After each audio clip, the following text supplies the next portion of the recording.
Good evening, families. Welcome to tonight's session, Learning the Language of Math.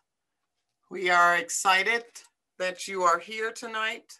Certainly, this is always a topic that many of our scholars struggle with, and I believe that our presenter tonight will be able to provide you with some great information to really help you begin to navigate this difficult topic, but certainly a topic that all of us need to be aware of and to be able to help not only our scholars, but ourselves sometimes in terms of just understanding the dynamics of math.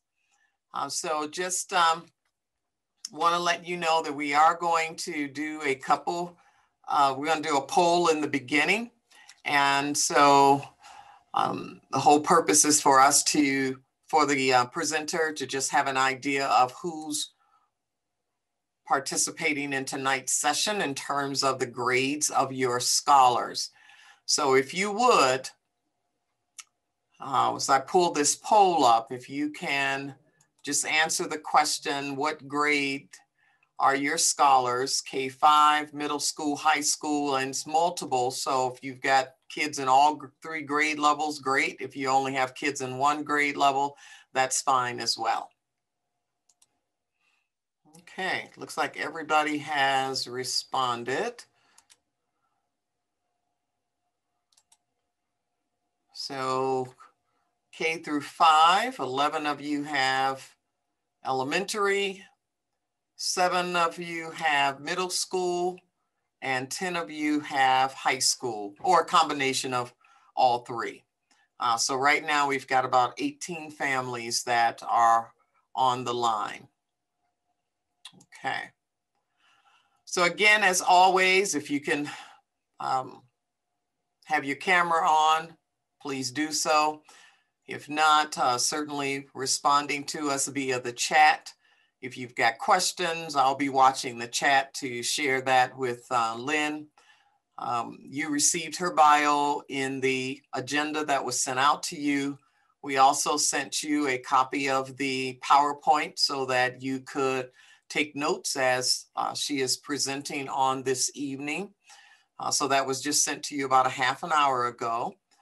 But if you have any questions along the way, please use the chat to ask any questions or to get any clarification of information that may be presented. So without any further ado, Lynn, you're on. Okay, terrific, thanks. And hi, y'all. I am super excited to be here. I, like you, am a parent. So I am not necessarily like, because I love the videos, right? And being able to see y'all. I'm not like with my kids in the car right this minute. I'm in the glare of my sunroom over here. And hi, Brandy's kiddo.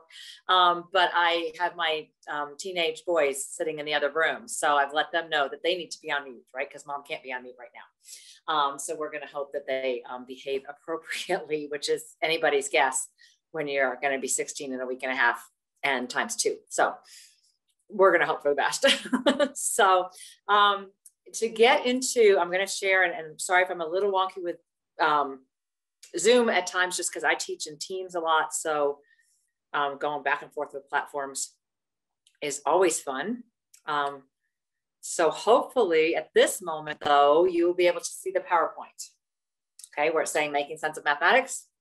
Okay, support for your learning. Yet is another language. So you're learning yet another language. And many of you, I'm sure, already have more than one language. And my second language, I joke about, is math. Like that's what my other language is. So I wish I was more well-versed than that, but I'm not. So who am I, though? Okay, I do have a master's in education from Regis University. I was one of their first space nuts, is what they called me, actually. So I worked on professional leadership, but I also did a bunch of work with space studies. Had done work before that with NASA and have done work since then with some people from NASA. So it's been an exciting adventure. I was not always a teacher. My bachelor's degree is from Texas A&M University, so back about 100 miles north of Houston, and grew up a lot in that area. So I still have a passion for Texas, and I'm absolutely an Aggie fan through and through.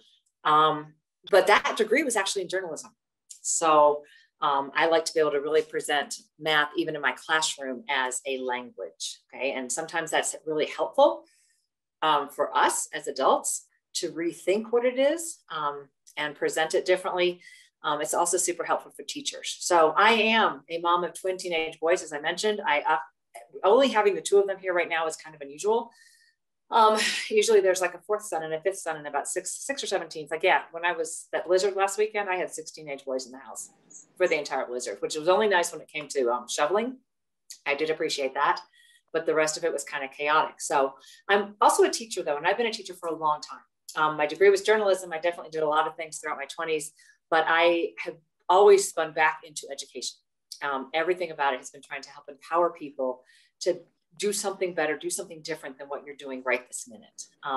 So both of adults and adolescents. So I taught at Regis University, I've taught at PPCC, I have taught middle school, I have taught high school, and I have taught elementary years as well. So I'm also a tutor. So, and I tend to focus that these days on adults and adolescents, but that is only because of that's being my purview right this minute, right? Because my boys happen to be in high school, so they're with me. And I'm a mentor. So I'm a mentor on a lot of different facets, both from teaching math to teaching other things about leadership, about just general welfare kinds of things. I also did a whole bunch of stuff with aerobics and stuff like that. So if I get too bouncy or I get to talking too fast, please don't hesitate to ask me to slow down. I actually put a piece of gum in my mouth because it helps to slow me down when I'm talking so that I don't choke. But that's actually just a tool from my part to help me to slow down. I joke with my own kids that they didn't acquire language till they were older than 2, but it was probably because they couldn't understand their mother because she talks too fast. I really, truly am a huge proponent for helping empower people, and especially in the world of mathematics. So my whole day already has been teaching. I teach over at Rampart High School, and I have been teaching a whole bunch of adolescents and had parent-teacher conferences. So my day has already been super packed, as I have no doubt that y'all have been as well, because that is what we do, right? So I want to take a few minutes to get to know y'all. Okay, so I'm going to ask you to multitask on your devices, and that is to go to student.desmos.com. Okay, and you're going to put in then this particular code of 9T3ZCG. This is something I actually do with my students. If you have not been in Desmos, and I'm going to put you through some things as students. Okay, and so at times that might be out of your comfort zone. I'm not trying to make it be super uncomfortable, but I am trying to put you into the shoes of your own students, of your own kids, of your own scholars, okay? So I want you to be sure that as you're viewing this and participating in this tonight, that you're seeing it through that lens as well, okay? I'm gonna talk to you absolutely as the grown-up, okay? But I'm also gonna talk to you as the students, because sometimes we really forget that. We forget what it's like to be the student. So I am now sharing the screen with you. That should be looking at the student.desmos.com. So Deborah's in. If we can get some more y'all in, Rachel, Sherry, awesome. Okay, this is an activity, and I'll talk about Desmos as we go through tonight. Also, Desmos is a private sector calculator. It is not one you have to go spend money on at all. It is a free app. It's free on your computer. It is free on your phone.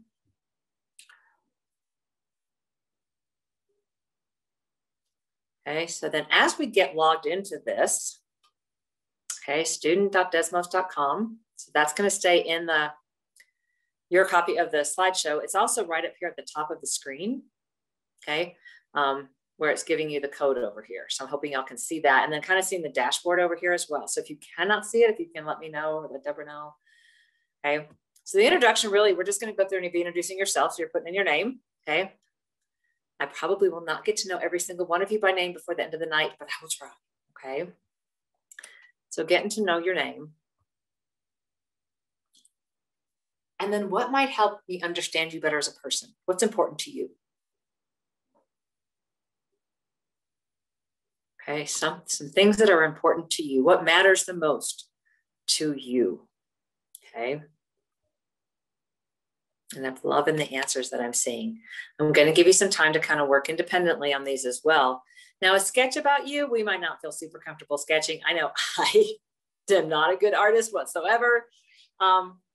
But one of the reasons I'm doing this with you is so that you can have the opportunity to share the same thing with your own students, with your own scholars at home. Okay. You have the student.desmos.com. You have the code. Okay. You can go home and have the kids log into this, have your own scholars log into this and do this so that you can see this through their eyes. Okay.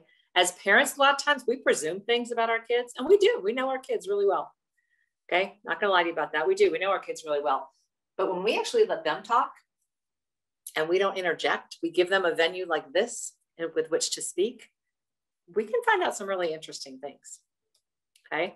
So it gives us some talking points. Okay. So everybody has knowledge to share. What are 3 topics that you know a lot about? Okay. So I see cooking, childbirthing. Yeah. I was lucky to have just the twins. So I only had to do that childbirth thing once. But yes, absolutely. Things that you know about, because we all know about something. We all know about something. Absolutely. The Bible, I love it. I had a student the other day trying to argue with me about the verses and the chapters and how the books are laid out. And it was like, I'm not going to have this argument. But I loved the fact that we were having the conversation. So kiddos and cooking.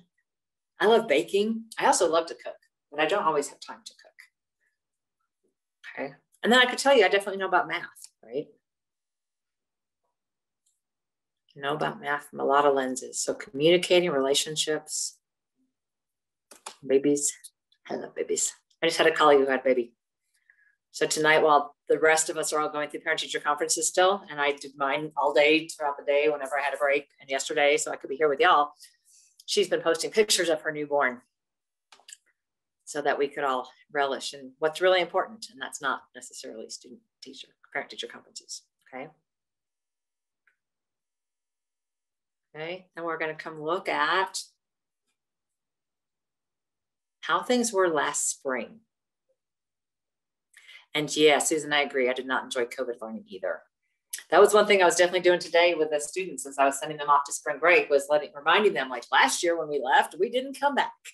This year we are planning on coming back. So hopefully the pendulum has swung the other way. Okay.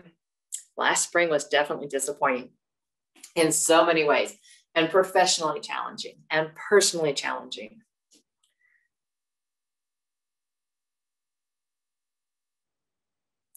Okay, so as we continue through this, just having some fun with some wonderful questions. I love that. Hands are on in an ideal math class. Absolutely. It's one of my favorite phrases. It's heads in and hands on. So all of our heads are together talking and gathering ideas, and hands on working with stuff. And sadly, COVID did not allow us to do that a lot so far this year. Okay, then we go on into the scary or fun. Scary or fun.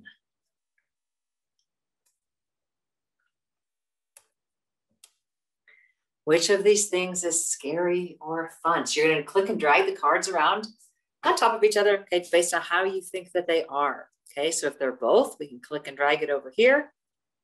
If they're just scary, if they're not either one, or if they're just fun. So you get to click and drag your things around on your screen. Are they scary or are they fun?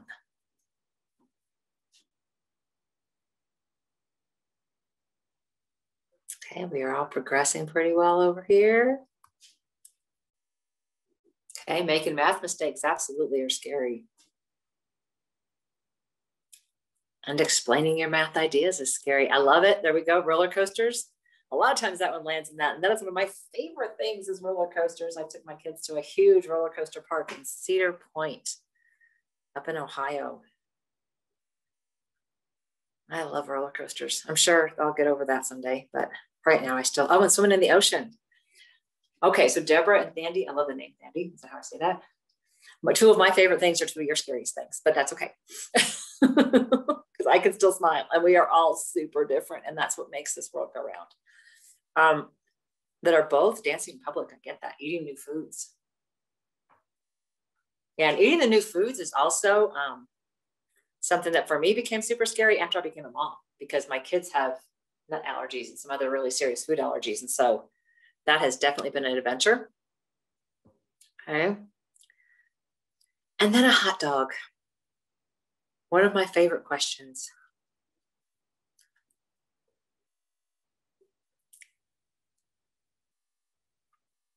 Is a hot dog a sandwich?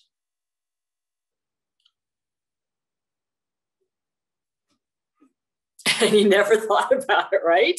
Rachel, I agree. Till I did this activity, I had never thought about it either. And Deborah, you're saying because it has bread, which is awesome. Yet I like lettuce wraps, but I could do a lettuce wrap hot dog and that'd still be kind of a sandwich or lettuce wrap or a, okay.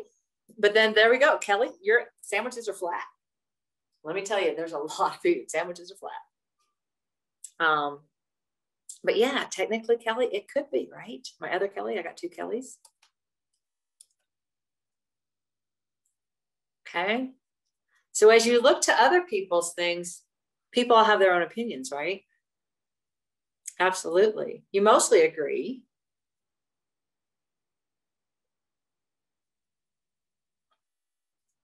And then do you wonder why the question even came up?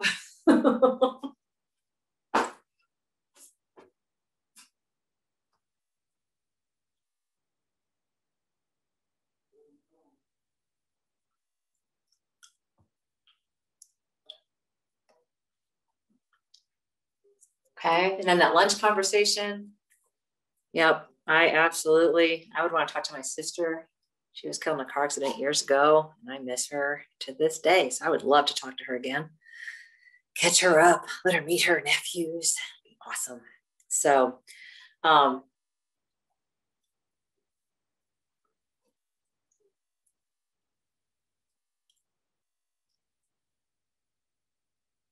absolutely, Sherry. I love that. You would talk to your brother, just hug him.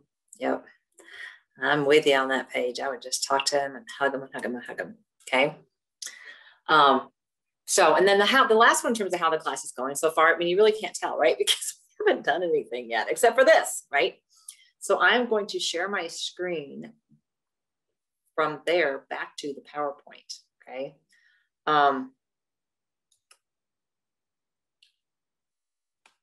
And get us off of this piece. So I'll still keep this active. I will still go back in and read your comments because I want to know where we're at and how y'all are doing, right? That's important to me to know that. So what I do want to though be able to share with you next are going to be some other videos. And with that activity, before I do the video, sorry, with that activity, as I said, it's through Desmos. So it's a wonderful interactive way to get to know your kids. So if you wanted to go home tonight and see what it is that your own scholars say to that, and find out most interesting conversations. And granted, I did this with high schoolers. Okay. I also have done it with middle schoolers, but I mostly do it with high schoolers and with adults, right? It's that discussion about a hot dog and a sandwich. And then they start to talk about, well, what about a hamburger and a sandwich? Is a hamburger a sandwich? A hamburger is a hamburger, or it's a cheeseburger. It can't be a sandwich because it's a hamburger or a cheeseburger. And part of it is to find out people's answers, right? Get people's opinions. But part of it also is to really open up our minds to, in some ways, who cares, right? And in other ways, like, why? Why are we so stuck that a hamburger is a hamburger and a hot dog is a hot dog? And that they couldn't be a sandwich. Why is that, right? What is it about those fears? Why is it that we have those fears about math questions and math answers and answering questions, okay? I know what my fears were, okay? I know it's because of the way that I was brought up and the teachers that I had. I started in elementary school up in upstate New York, and the state of New York has an amazing education system, and it is rough. There's a ton of rigor. And then I moved to Jersey. Again, a ton of rigor back in the day. Can't answer to it now. I don't know. But then I moved to Texas, and whew, that was a whole nother ballgame. So I knew how I felt. And as from my perspective, a lot of times it was that, ooh, she's a girl, so she's not going to know very much. And then if I did answer and I answered right, it was, ooh, she's smart. Ugh, that's no, like, we don't want to hang out with her. Like, she's a girl and she's kind of smart. And if I got it wrong, it was like, yeah, of course she did, but she's a girl. And so it felt like it was just a constant lose, no matter what I did, right? So I wasn't really big into answering those questions. That became a really big fear for me, okay? So anyway, this activity, simple, benign, didn't directly seem to have anything to do with math. Yet it's huge to have those other conversations and get those going and find out, what are your kids actually afraid of? And what do they actually think when they are left to answer something when they don't know that you're watching? Okay, so if you're interested, I'd encourage you to do that, because they can go to student.desmos.com and be able to do that. And I will show you in a little while how you can also get yourself checked into that. Okay, and again, totally a free thing. Now, the next thing I'd like to share with you is a little video. Okay, and it comes off of Carol Dweck. And I don't know how many people go around reading things like growth mindset. I do, because I'm that geeky teacher person. And I've taught workshops to teachers. So I've been teaching teachers how to be better teachers for the better part of the last almost 2 decades now. Okay, that's a passion of mine. And especially math teachers, right? Because math teachers can be abysmal. And that's not meant to be a mean thing. I'll talk to that a little bit later. But I do want to share something to you, with you, about some growth mindset. And growth mindset, it was initiated in terms of brain research coming out of Stanford. And Cal Davis out there in California, a lady named Carol Dweck. And then there's another person named Joe Bowler. And I've actually been super blessed to get to work with them. I've done some research with them. I've worked with their main researchers for like 2 years at a time, compiling data on math, how we learn it effectively, and how we can maintain a growth mindset and the impact of that. Okay. So that is one of the reasons I'm going to share this first video with you. And then I will share another video as well. So not meant to keep you kind of dry or anything. I'm just really, truly trying to help give you some other insights instead of just having to listen to me, like listen to some people. So hang on while I pause this and get all of my ducks in a row over here so that we can hear this. Sharing sound, optimizing for the video clip. Okay, so can you now see this screen that says praise the process, not the person? Okay. And now as we start to play, can you hear? For being smart. This sends the wrong message.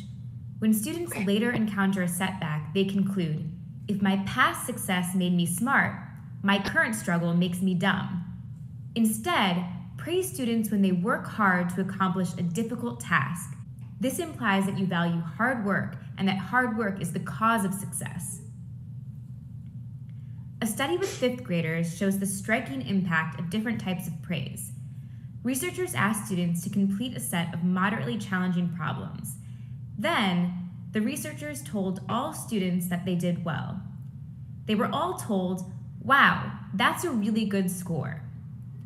For 1/3 of students, the feedback stopped there.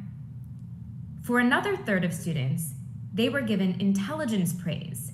In addition to, wow, that's a really good score, they were also told, you must be smart at this. And another third were given effort praise. In addition to, wow, that's a really good score, they were told, you must have tried really hard.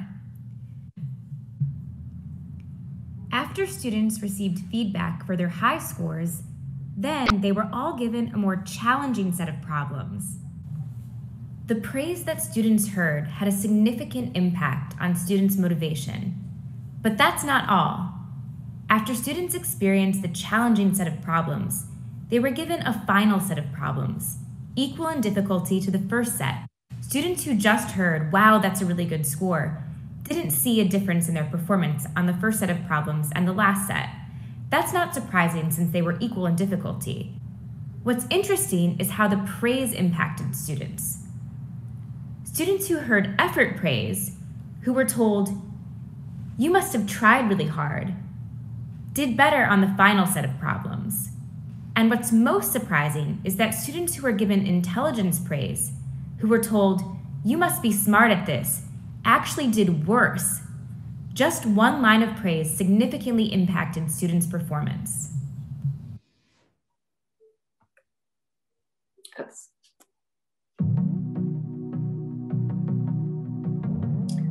Okay. Let me bring you back over here.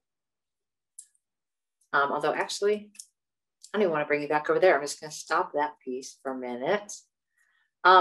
What did you think? Can you put into the chat for me your thoughts?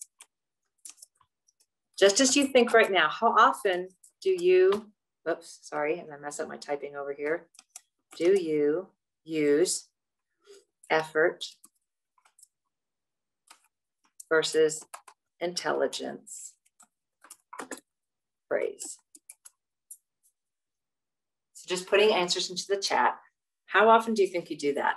And probably because we're programmed for that too. I know before I really got into a lot of the growth mindset pieces, that then I was like, oh my gosh, I absolutely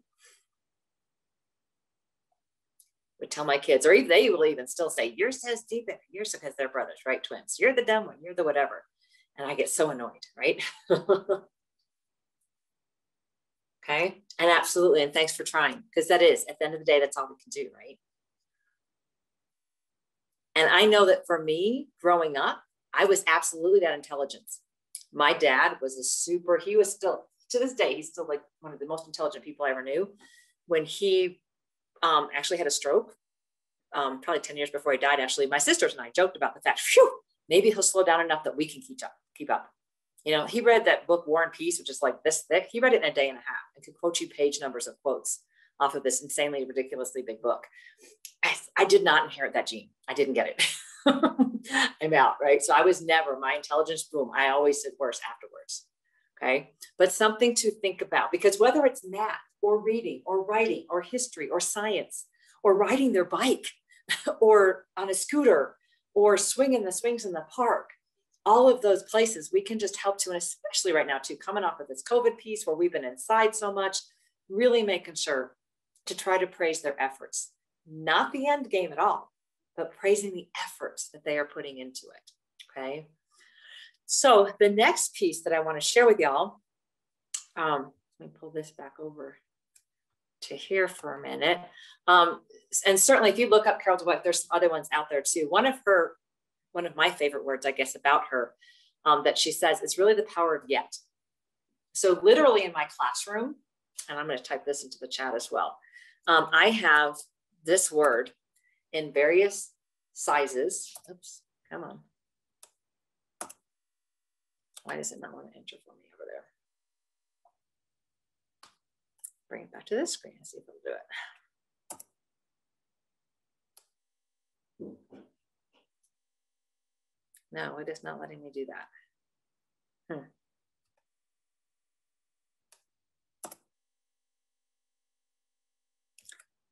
Why everybody? There we go. There we go. Okay. So it's just that big word yet. Okay. And I literally have it on different color pieces of paper throughout my classroom. Big bold letters, funky letters, all kinds of stuff all over the classroom.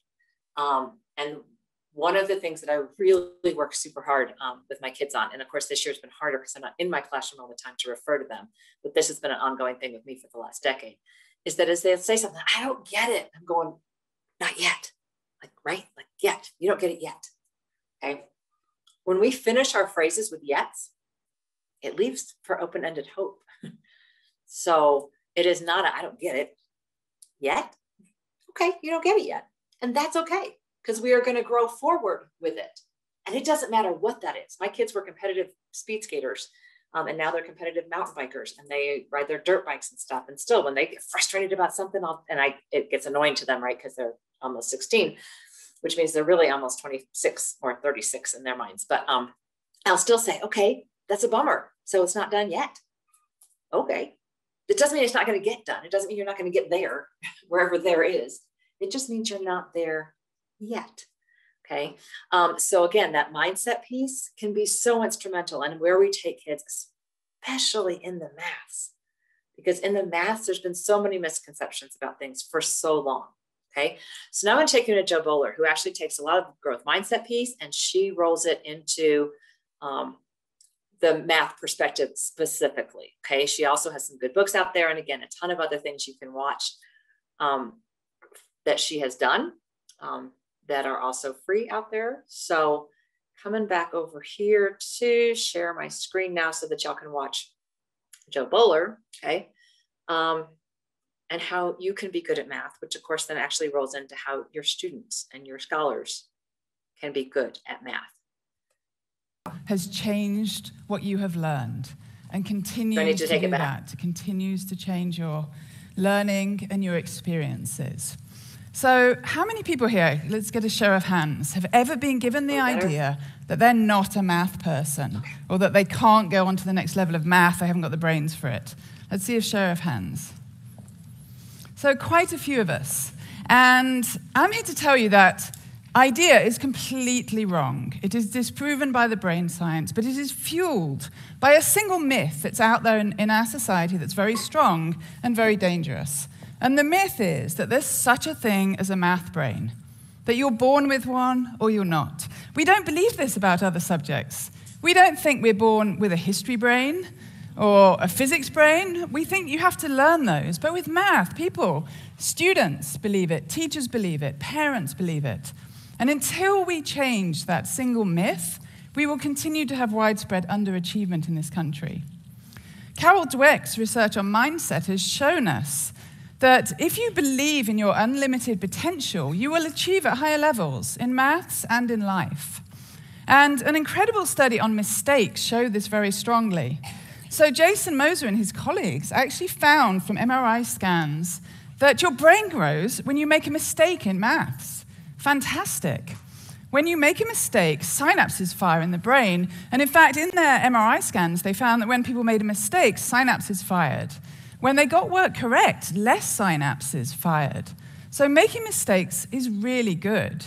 And we want students to know this, but they found something else that was pretty incredible. This image shows you the voltage maps of people's brains. And what you can see here is that people with a growth mindset who believed that they had unlimited potential, they could learn anything, when they made a mistake, their brains grew more than the people who didn't believe that they could learn anything. So this shows us something that brain scientists have known for a long time, that our cognition and what we learn is linked to our beliefs and to our feelings. And this is important for all of us, not just kids in math classrooms. If you go into a difficult situation or a challenging situation and you think to yourself, I can do this, I'm going to do it, and you mess up or fail, your brain will grow and more and react differently than if you go into that situation thinking, I don't think I can do this. So it's really important that we change the messages kids get in classrooms. We know that anybody can grow their brain, and brains are so plastic, to learn any level of maths. We have to get this out to kids. They have to know that mistakes are really good. But maths classrooms have to change in a lot of ways. It's not just about changing messages for kids. We have to fundamentally change what happens in classrooms. And we want kids to have a growth mindset, to believe that they can grow and learn anything. But it's very difficult to have a growth mindset in maths if you're constantly given short, closed questions that you get right or wrong. Those questions themselves transmit fixed messages about math, that you can do it or you can't. So we have to open up maths questions so that there's space inside them for learning. And I want to give you an example now. We're actually going to ask you to think about some maths with me.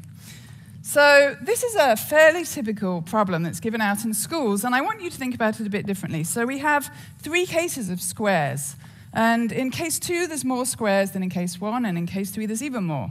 And often this is given out with the question, how many squares would there be in case 100 or case n?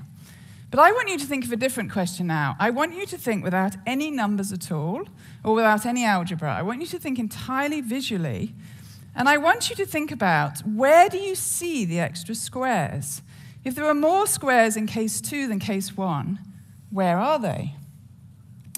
So if we were in a classroom, I'd give you a long time to think about this, but in the interest of time, I'm going to show you some different ways people think about this. And I've given this problem to many different people.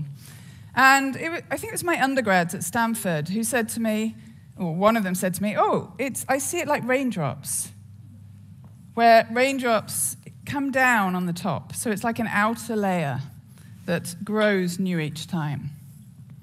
It was also my undergrads who said, oh no, I see it more like a bowling alley.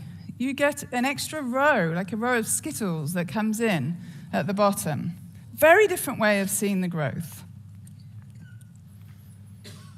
It was a teacher, I remember, who said to me, it was like a volcano. The center goes up, and then the lava comes out. It was another teacher who said, oh no, it's like the parting of the Red Sea. The shape separates and there's a duplication with an extra center. And I remember this this one as well. Some people see it as triangles. They see the outside growing as an outside triangle. And then it was a teacher in New Mexico who said to me, oh, it's like Wayne's World. Stairway to heaven, access denied.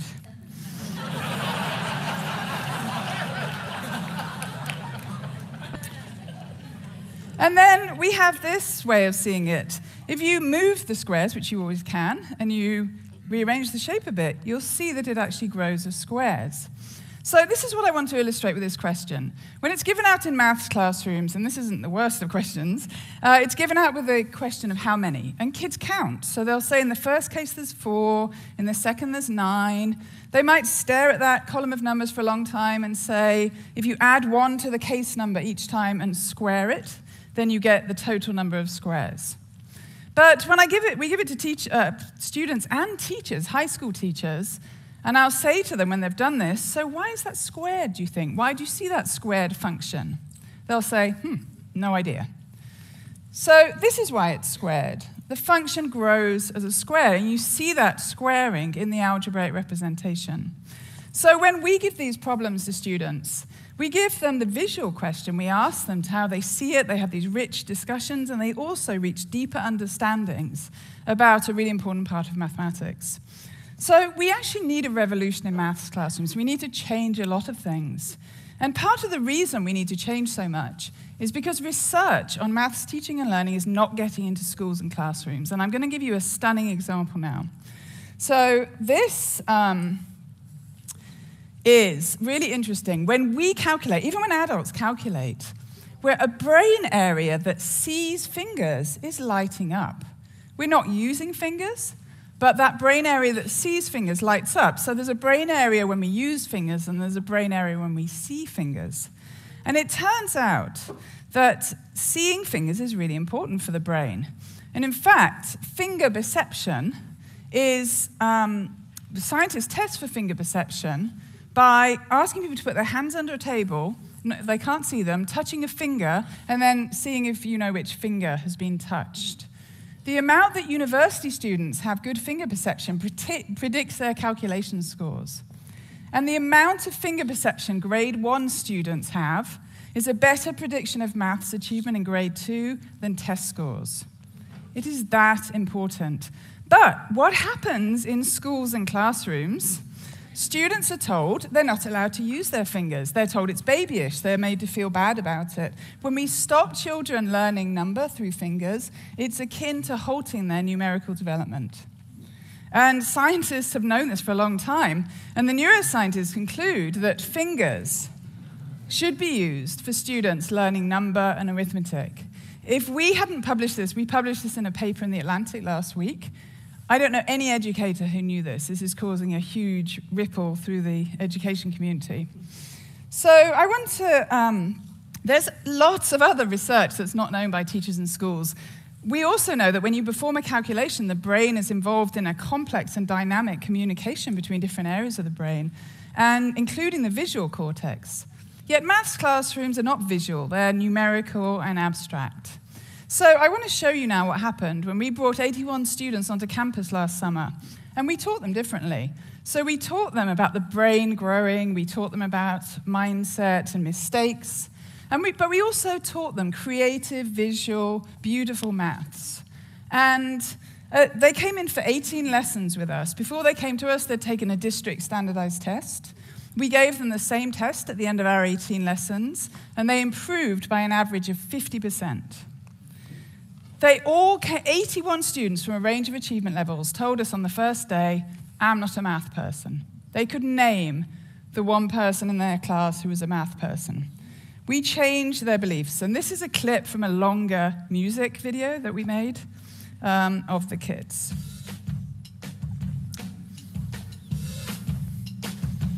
But we keep talking, can't stop, won't stop solving. It's like something new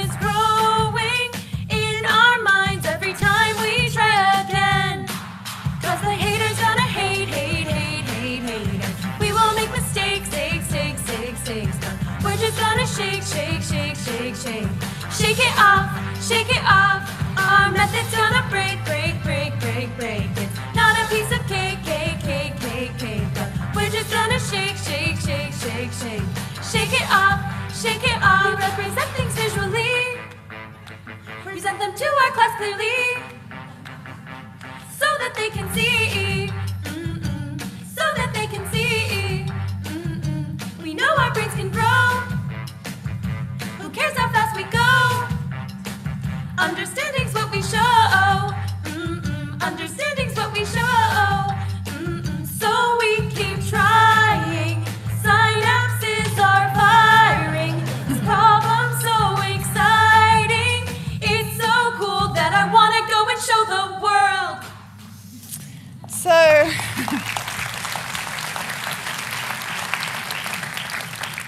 we need to get research out to teachers. We need a revolution in maths teaching. And if you don't believe me, come listen to this kid. He's a middle schooler, and we had worked with his teachers to shift from worksheet math to open math with mindset messages. And this is him reflecting on that shift. Math class last year was notes and just handouts, and you were your own little box. You were just boxed in.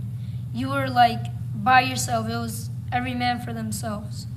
But now this year, it's just open. We're a whole big, it's like a city. We're all working together to create this new, beautiful world. I think the challenges and the future that lies ahead for me, oh, if I keep on pushing, if I keep on doing this, someday I'm gonna make it.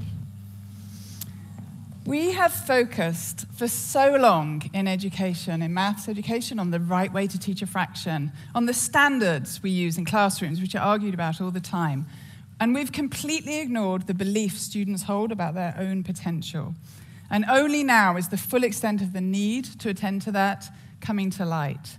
We all have to believe in ourselves to unlock our unlimited potential. Thank you.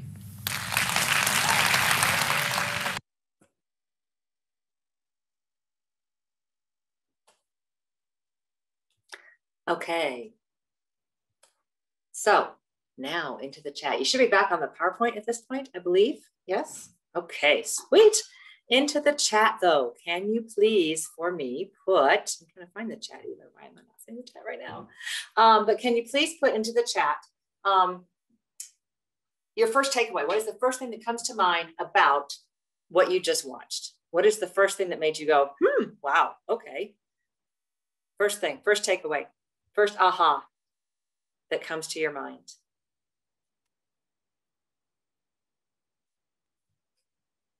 Awesome. Using fingers is super important. It absolutely is. Finger counting.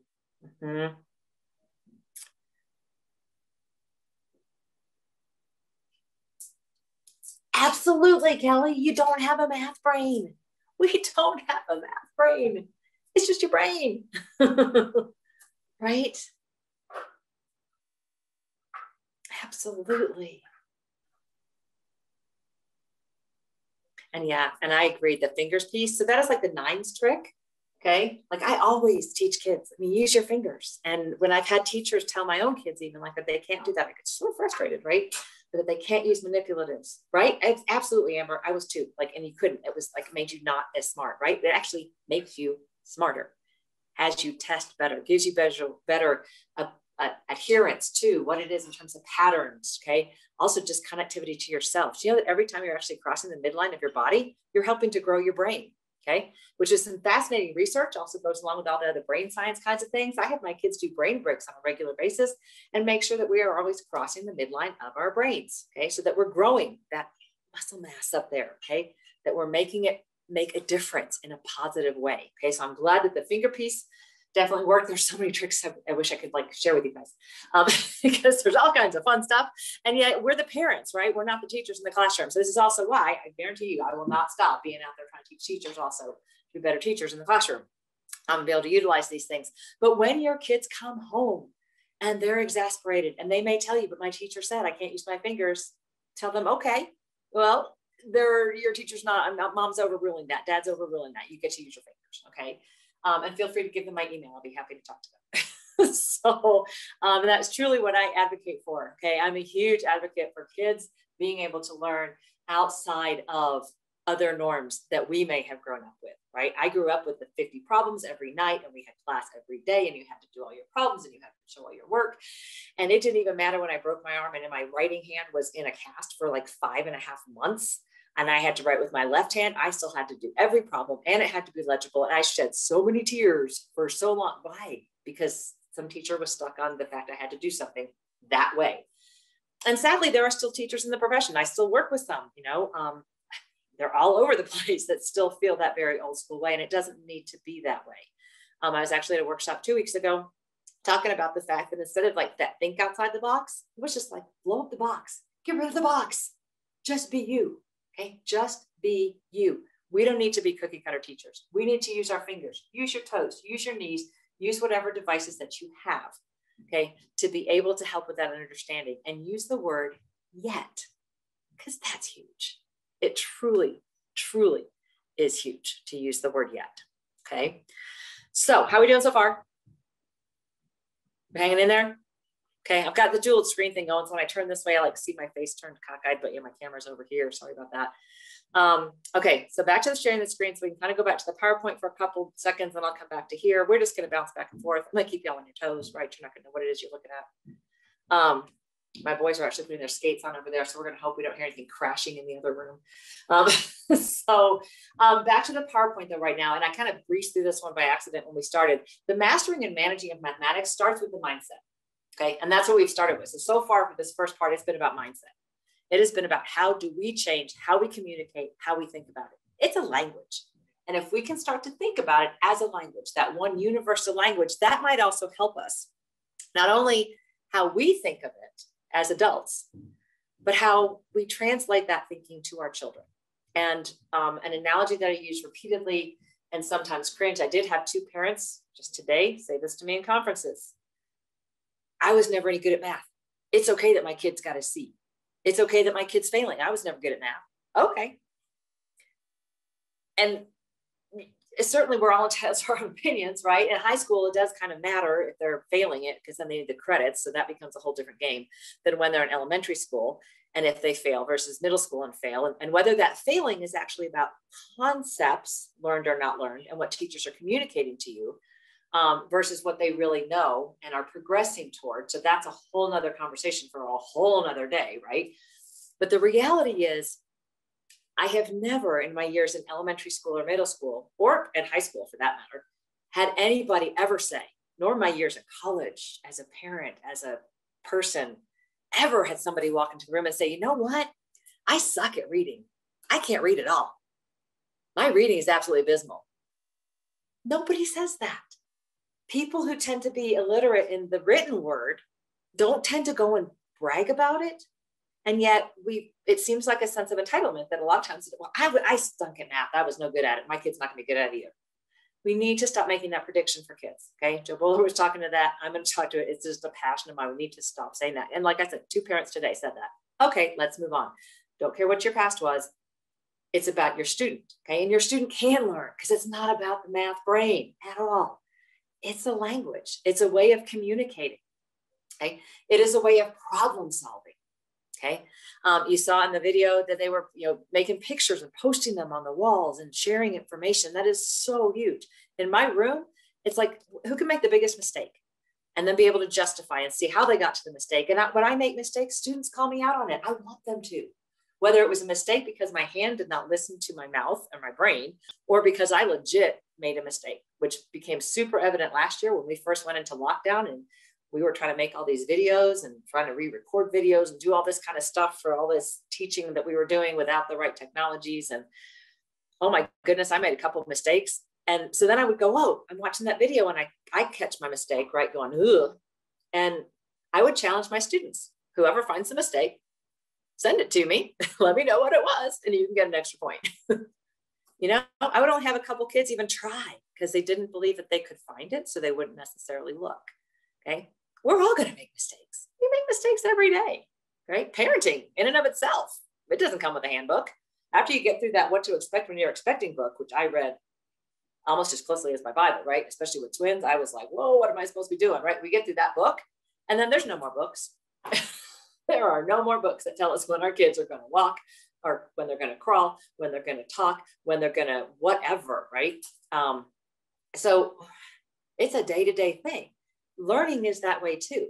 Whether your kids are adding and subtracting with due diligence in first grade, second grade, third grade, right? When I was teaching at the community college, they wanted me to give timed tests, 3-minute tests for 100 multiplication facts. And the students who by then at community college, most of them are adults. Most of them are like in their 30s, coming back to pick up nursing degrees or mechanics licenses or whatever else they're coming to do. And if they couldn't pass that timed multiplication test, they had to fail the class. Yeah, I didn't teach there for just a really long time because that went so against my grain. Reality, you have one of these. You can get on your phone, there's a calculator. That's how you can figure it out. Even if you're a nurse, I want you to be able to double check. If you're a nurse, I want you to figure out your dosages on a calculator. I want you to be sure that you're right. I do that. I want to be sure I'm right. When I have to start doing mental math on my own in the morning before my second cup of coffee, and I teach math.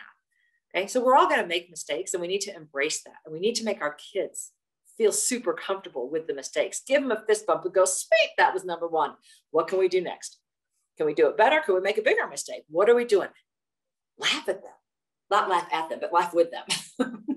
Okay, as they're making the mistakes. Have it be a comfortable thing. Okay, that it's okay to make those mistakes. So the mindset was the first thing we're going to talk about. Manipulators are the next thing that we're going to talk about. And then how we're actually going to do some mastery over time. Okay, mastery over time is something that is not necessarily ingrained in how most schools still communicate grades. And luckily in elementary and middle school, those grades are not attached to credits toward graduation. Okay, and many schools are starting to go more and more and more towards standards-based, which does help because it does deal with that mastery over time a little bit better. But it's still not a perfect system. Okay, but mastery over time is kind of where we'll end things then for tonight.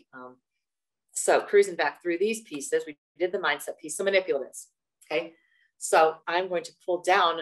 We're going to talk about manipulatives. We're going to talk tile spacers and zeros. And then sadly, I've had tile spacers. I've got bags of them someplace and I could not find them. I think they're probably in my classroom. And since I've been quarantined for the last, week and a half, 9 days, whatever, I was not able to go back in and get them. But then also fruits and candies, carrots, celery. We're going to talk about all these different things that we can use as manipulatives, as things that are very hands-on, and then some other support options for you. Okay, so that's where we're going to go for these next few minutes. Okay, so the first thing I have up here are cups and plates. So I'm going to come down and stop sharing my screen, okay, and pull this back over so I can quit looking at you sideways. Okay, so literally paper plate. Okay, paper plates are easy to come by, right? They have them hundreds. Okay, you go to Costco or Sam's even. So I'm trying to, cost effective. Yeah, you might have to go buy some paper plates. Okay, but they can be really good tools for a lot of things. Okay, and it's not just for the snacks, although putting the snacks on here can be a good thing too, right? Because from the basic counting, which is one of those things with the basic number sense, when we get kids who are young, they need to be able to have number sense, right? So having this then in your paper plate can absolutely serve as a, you know what, put 3 raisins on your plate. And whether they count those 3 raisins to put them on the plate or they can group them is irrelevant, okay? But you want to be sure those are definitely real skills, okay? Making sure that they can go and get to the proper number of things. And again, and you heard it in the video, right, with Ms. Bowler, and she knows, Dr. Bowler knows what she's talking about. If they're counting them, that's still fine. That is absolutely fine because it's about doing things over time. But one of the other things that you can do with this, okay, is to put on here a topic, okay? So eeny, meeny, miny, mo, and the names didn't come across in terms of who had which level of students, right? But so Brian, I'm not trying to pick on you, but I grew up in Bryan, Texas, and it was spelled just that way. So can you unmute for a minute or put in the chat? Give me a concept that maybe your scholar has had a question about or a problem that they had for homework. So Mr. Whitlock, Brian. And he's not responding. I'm kind of sad. My name's spelled that way. Brian, can you give me a question? Come on, put it in the chat, please.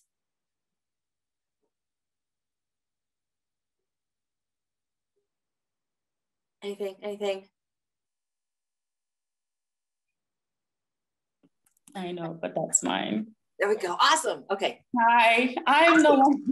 I'm his wife. That's okay. Well, hi, Brian's wife. It's nice to meet you too. Give me some kind of concept, some kind of question that your scholar has had about math. What are some questions? I'm the one that's like, math is not, I'm terrible at it. So I'm taking like plenty of notes. Wonderful. Okay. And you're just not good at it yet. Yeah, right. Exactly. It's just a not yet thing. We've been working on for math.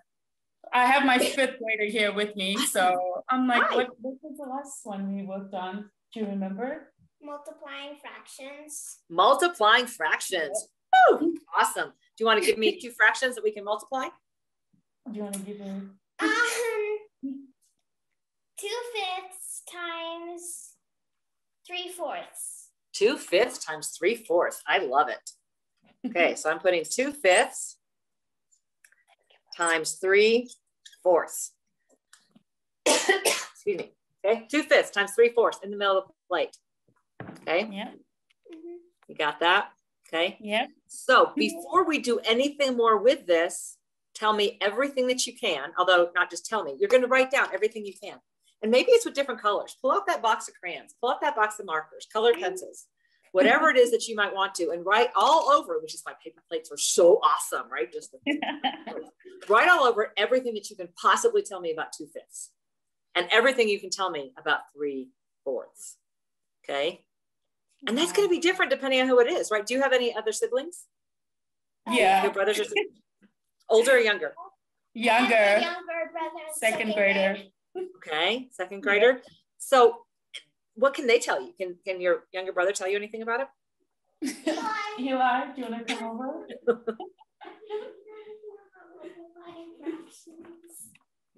And say hi. But just, do you know anything about this fraction? Can you tell me anything about 2/5? 2/5 times 3/4. Yeah, 2/5. Do you know how to do it? So, okay, here's the catch. If you like adding fractions, if the denominator is the same, you don't change it. And the numerator you add. But see, she has got the algorithm down, yep. Right? Which is awesome. Okay, and that is fabulous. Multiply them, you multiply both the denominator and the numerator. You do, you go straight across. And you know what? Thanks for sharing, honey, because that was absolutely awesome. Okay. So I'm going to ask Mom if she can kind of click the mute again, just so I can share some other things. Okay. But if you guys want to do this with a paper plate, that'd be awesome too, because I'm going to save your problem. Okay. Righty. But part of that idea is that then they can actually go around this and you can find out before they ever do, because she had the algorithm down pat, and that's awesome. But I bet that wasn't her first day. Her day one was probably not that. Okay. And so many of us are programmed that on day one, we should get it. And if we walk out and we don't get it, or we walk out feeling like, okay, I got this. And then we get home and we're like, I have no idea what the teacher was talking about. I know. And we've all had this feeling, right? We know that we sat there and we know it kind of made sense, but you get home and it might as well be upside down and backwards. Okay. It doesn't make any more sense anymore. Okay. So sit down with them and have them figure out, what else do we know? Well, when I look at this, I think, okay, and maybe, and you're going to find out what a horrible artist I am. Maybe all I can remember is that it's a 2. Okay, so it represents, and for me right now, I need that to represent spring. So maybe I just draw 2 flowers on the top. Okay, and then I can pass it around. So if you have more people in your household, to pass it around. Okay, because little brother over there isn't going to know what 2/5 and 3/4 means, or the multiplication piece. But then somebody else might come along and they're going to go, okay, cool. What do I know about it? Well, I know that 5 is 5, right? So I'm going to draw 5. Just little circles, because that's about the level of my artistic ability. Not gonna lie. Geometry is not my forte to teach, because drawing all that stuff, oof, yeah. Every drawing, not to scale, never. Okay. Okay, so I've got a little bit of a visual now though, because I know what the number 2 is, I know what the number 5 is, and coming up with representations and doing that all the way around. So then maybe your next question, once you get the drawings of the 2s and the 5s, is what is multiplication? What does this mean? What does it mean to multiply? So that you're getting out of what that algorithm is necessarily to begin with, which, by the way, your daughter's got it nailed. That's awesome. Okay. But especially when it's day one, when they come home and they're like, Mom, we learned something about this. Dad, we learned something about this. And you're even thinking, crap, I don't remember how to add fractions. I don't have a stinking clue. I don't know how to help them. Okay. pull out something and have them retrieve everything that they know onto their plate. It's their goodie bag. It's onto their plate, okay? And this can be something that just becomes a habit, like a nice big stack of these, right? You can also do it with like the brown paper lunch bags, right? Have them write down thoughts on Post-it notes or index cards or grocery lists or grocery receipts or whatever. Have them write down thoughts and throw them into the bag so that they're collecting all the things that they do know, all the stuff that's good, because they do know stuff. Just because we learned something new doesn't mean we forgot everything else and that we didn't have really good stuff before that, okay? These are tools that as parents can really help you to help the kids retrieve what did happen, okay? Because then they may go, oh, that's right. Because then I just had to kind of go straight across. It starts to help retrieve what happened. Because one of those other things, and it happens in every single class, but math is one of those that's a skill set, right? It's kind of like tying your shoes. And I use this example still to the embarrassment of my kids, right? Because they're sophomores now. They're in the same class with all these kids. We've grown up together, right? Now they're in mom's class. They want to poke their eyes out a lot of times. Like, seriously, mom, quit telling stories. Yeah, that's not going to happen. But like when they tied their shoes, one of my twins, boom, when somebody said party in kindergarten, if you can tie your shoes, he was all about it, man. The other one didn't get a party till 3rd grade. And he still is not the best at tying his shoes, just saying. And he's coming in here right now just to remind me, like, mom, quit telling stories. Okay, he's still, tying shoes is not his forte. It's just not, okay? But it was a skill set and it needed to be practiced, okay? When we practiced it, if we sat there and practiced it until he accomplished it, we would probably still be sitting there on the floor in a different house across town, right? And we'd both be just bleary-eyed with tears because there was no point. The frustration was there. We had shut down. It was done, okay? It took time to keep going forward. Math is going to be that same way. Maybe day one, all you get are flowers and bouncy balls and whatever else that you can throw into a little paper sack. Maybe it's a grocery sack, right? We get all those plastic sacks or what other kind of sacks that you get that you're just collecting stuff. Collect the stuff they know, okay? That's super important to reinforce what they do know. And then be able to add the skills to that, okay? Other things in terms of manipulators, tile spacers, okay? Oh, because you can also do that with some plates and some cups. So one of the other things, and this is a super fun activity, because it has to do, math is about problem solving. It's a huge thing about problem solving. And it's a language, it's about communicating, right? I said that numerous times tonight, it's a language. So cups are fabulous. So paper cups, pulling out all my little bags of tricks over here, right? So I've got cups. And I use these in my classroom. I actually have red ones in my classroom too, but like I said, I wasn't able to get back in my classroom right now. So I just had to do with what I have at home. So I have these little cups, right? Green and yellow. The red ones I have then too, because that's a stoplight, right? So in my classroom, I use them with students so that they can tell me how they're progressing. They keep them stacked. As a parent though, I also have them. So when they're sitting at the table trying to do homework, cool, it's cruising. We're doing well. But then when they start slowing down, they change it to a yellow because like I'm starting to not get what I'm doing or I'm zoning. Or the red then comes on top because it's like, yeah, I'm lost. So that it doesn't become tears. It doesn't become them picking up their device and starting to do something else. It doesn't become your point of frustration. It's your kid just sublimely saying, it's not them going, I don't get it. It's just a calm little, hello, I know, okay. But it's also super fun, rubber band, string, to have that diversion, to have that problem solving, to have that accomplishment, okay. These, and I couldn't find my other ones from my, I don't know, produce, right? You get fresh veggies, they put these like blue rubber bands around everything, right? I'm thinking like broccoli, asparagus, oh, celery, because my kids eat a lot of celery. They think that's a great vegetable. Okay. So getting those rubber bands though, putting some string around the outside, and then it's something that you and another person or two in your house can do, of being able to do cup stacking, right? Cup stacking is a popular thing. Okay, let's see if I can't move this a little bit more so we can see. Okay, but the whole idea with the cup stacking piece is the problem solving part, because it's a challenge, right? And when you're doing a math problem and it feels challenging, we start to shut down. We get super frustrated. But if you're holding a string, I'm holding a string, perhaps somebody else is, or I'm holding two, they're holding two, and all you can do is touch the cup with the rubber band. I'm cheating because it's just myself, to move it. And to have to then stack and unstack cups that way helps them to get into the problem solving piece, helps them to find patterns. Mind you, you can only touch the string and only the rubber band can touch the cup. okay? So you're moving cups around. It adds a different dimension to whether you're at that level of just counting, because I have 3 on the bottom, 2 in the middle, 1 on top. How many more can we add? Okay, cup stacking with a rubber band and string. It is not something they can do on their own. So it is something where you get to help with it, or siblings can help, or friends can help. Like, hey, let's do a cup stacking. And then let's talk about the problem solving that went into it, okay? Because a problem solving strategy is huge. How did they decide to go from here to stacking the cups? How many tries did it take? And it may take them 10 tries, okay? It may take them 2 tries. But it's a great way to then demonstrate, well, hey, so you didn't get that problem, but that doesn't mean that you're not going to get it next time because you didn't get the cup stack the first time. It fell apart. It was upside down and backwards, and you couldn't figure it out because the cups were rolling around on the floor and you were chasing them with a rubber band and a string, okay? Helping the kids to laugh at themselves while they're solving problems, but problems that are not necessarily paper and pencil problems, problems that are fun problems, okay? Problems that allow them to collect things, problems that allow them to, maybe it's pudding, different fruits, candies, chips, raisins, the sorting, the groups, okay? Those things that as they're younger in elementary school, it's the number sense. It's being able to have that concept, what's 5?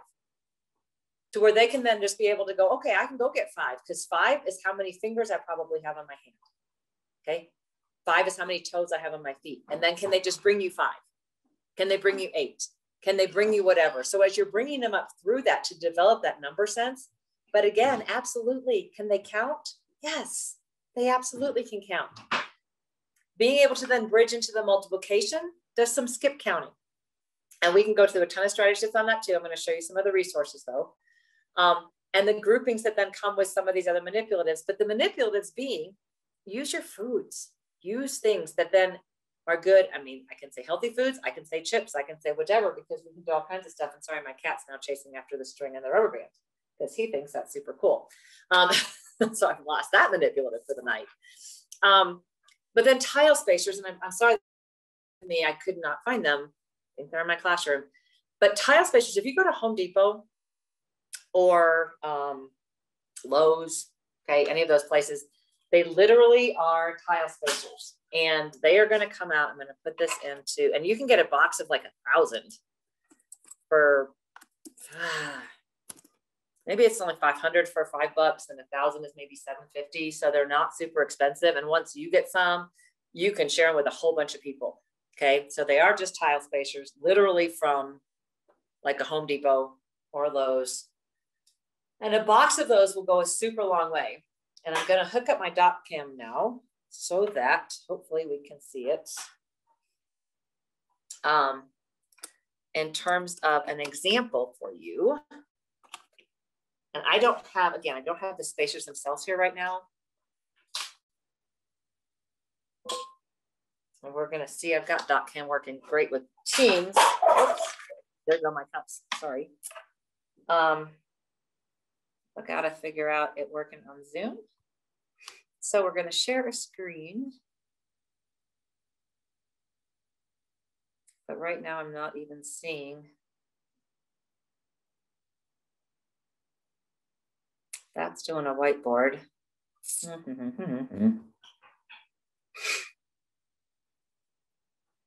There we go.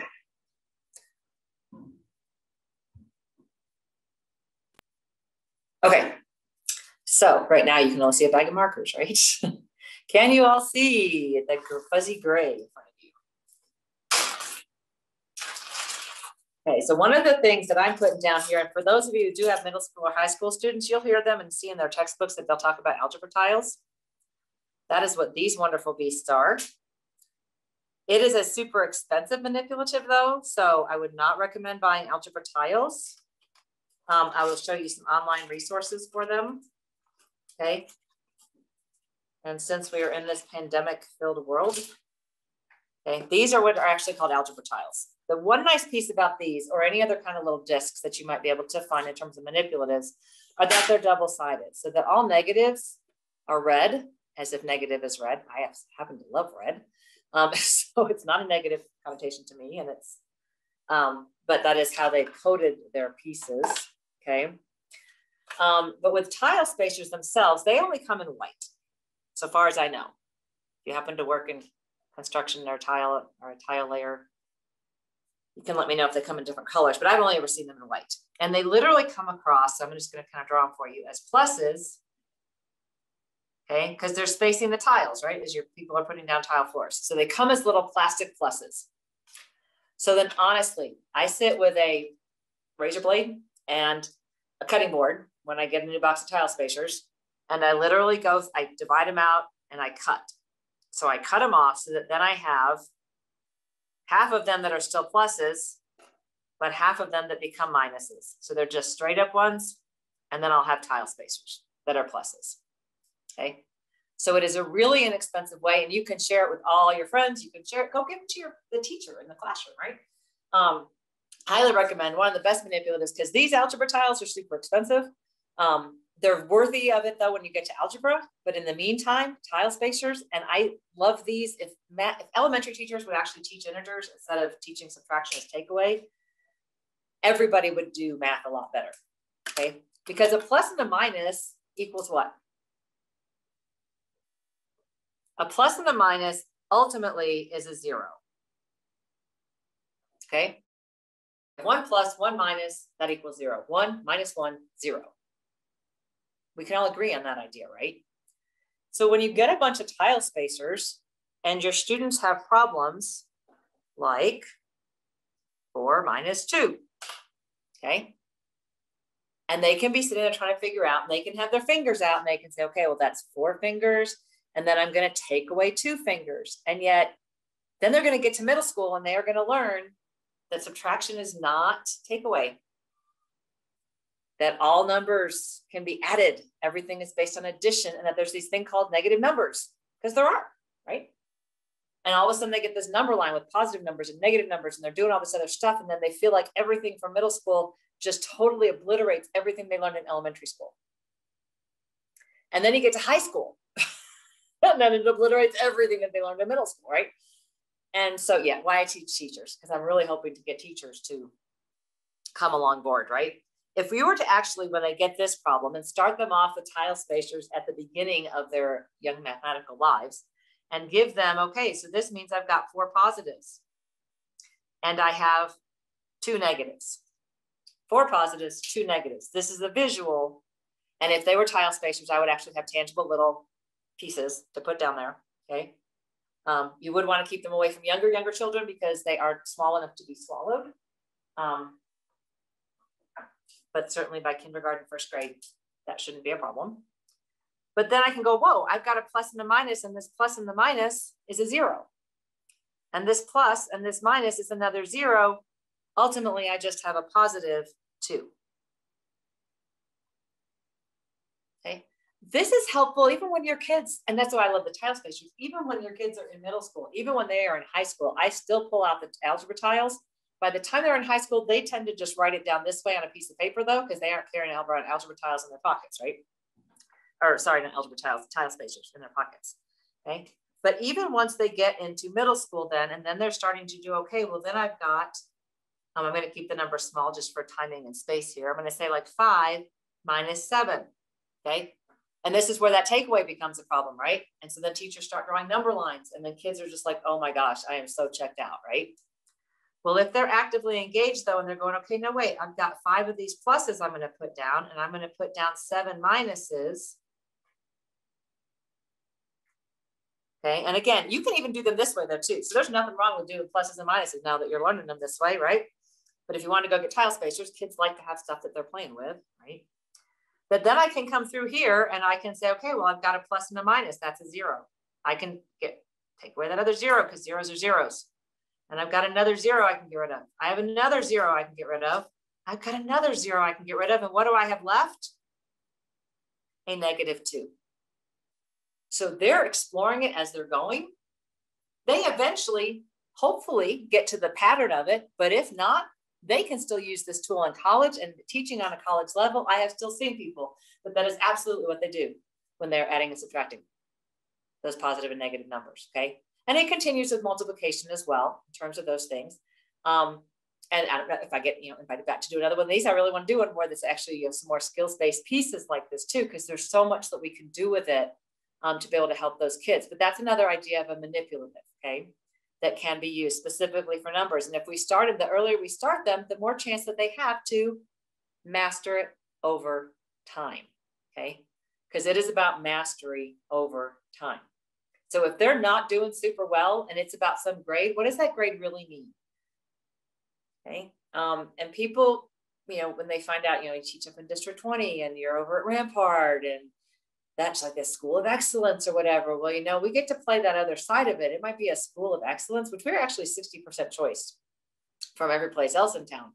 But that school of excellence comes with those ideas that kids think that they have to make an A. And whoever said you had to make an A? What does that A mean? I don't remember what I made. And I've been out of high school for quite a long time. It did not make a difference what I made. Now, in my college transcripts, that's different. And that's only because of warring affections I had with my father about my grades in college. But it wasn't until I went back and was paying for it myself that I came back and was like, yeah, you were right. I could make some A's. You know, so what does it really mean at the end of the day? Because it's about the character and the person that you're growing. Okay. It's about them feeling good about and not feeling good like everybody's got a trophy good. Just feeling good about themselves, that I am a good person. I am not stupid. I am not smart. I can problem solve, because when the car breaks down on the side of the road, they need to be able to problem solve. Okay. When it comes to the real things in life that are, you know, those touch and go pieces of, oh my gosh, I'm really stressed. That those real things, those are things that we need to be able to do in terms of problem solving and having that level of confidence to problem solve. Okay. So I'm going to come off of that screen share. Okay. And we're going to come back over to PowerPoint. Are y'all dizzy yet? From going back and forth and back and forth. So now, hang on, I disconnected that piece. I want to come back over here. And how are we doing? We have a little bit more in us? Yeah, because I haven't even gotten to the Q&A yet, and I'm super sorry about that.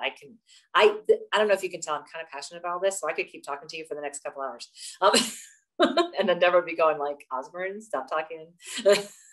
We got to go.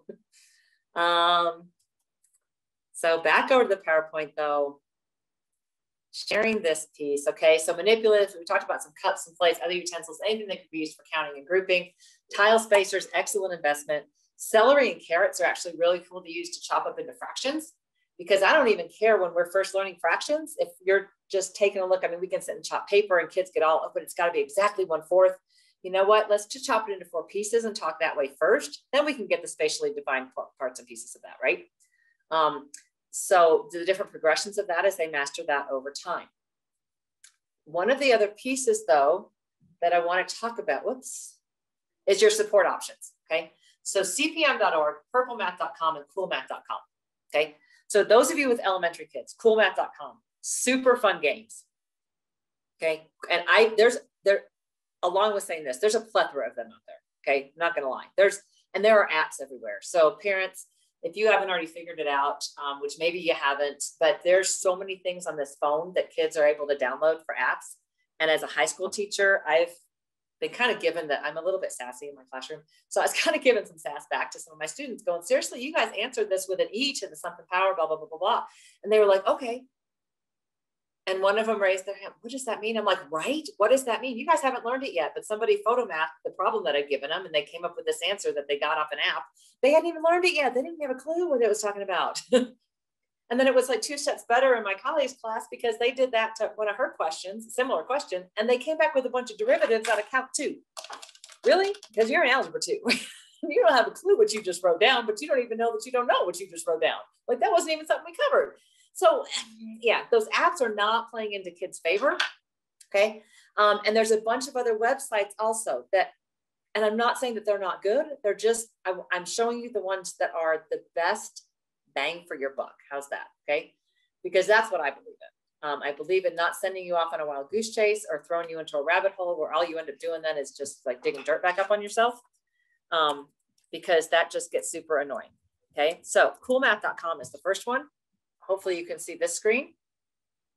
Yes. Okay. So at coolmath.com, it's going to go 1st grade, 2nd grade, 3rd grade, 4th grade. great resources. It takes you on through pre-algebra, algebra, pre-calculus, and it comes in a lot of forms of games. So lessons that are kind of gaming. So how many of us have kids who want to just be home and on their games, right? Lots of us.